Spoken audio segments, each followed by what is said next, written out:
आता तुला आज भारतातून लंडनला जायचं असेल तर तू फक्त एरोप्लेननेच जाशील, बरोबर ना? पण 50 वर्षापूर्वी असा एक काळ होता जेव्हा भारतातून लंडनला जाण्यासाठी विमान नव्हतं, तर थेट बस चालायची. साल 1957. भारत स्वतंत्र झाला होता आणि त्याच वेळी सुरू झाली जगातील सर्वात लांब बस यात्रा. त्या बसचं नाव होतं लंडन कलकत्ता बस सर्व्हिस.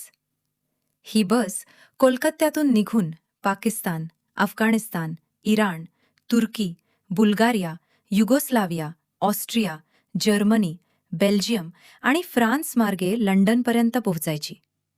या संपूर्ण प्रवासाचं अंतर जवळपास 20,000 किलोमीटर होतं आणि त्यासाठी लागायचे तब्बल 45 ते 50 दिवस.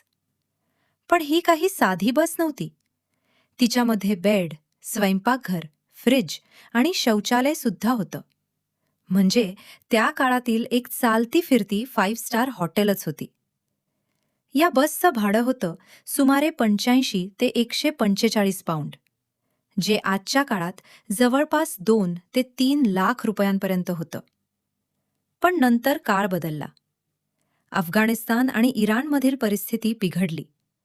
सीमारेषा बंद होऊ लागल्या आणि विमान प्रवासही थोडा स्वस्त झाला.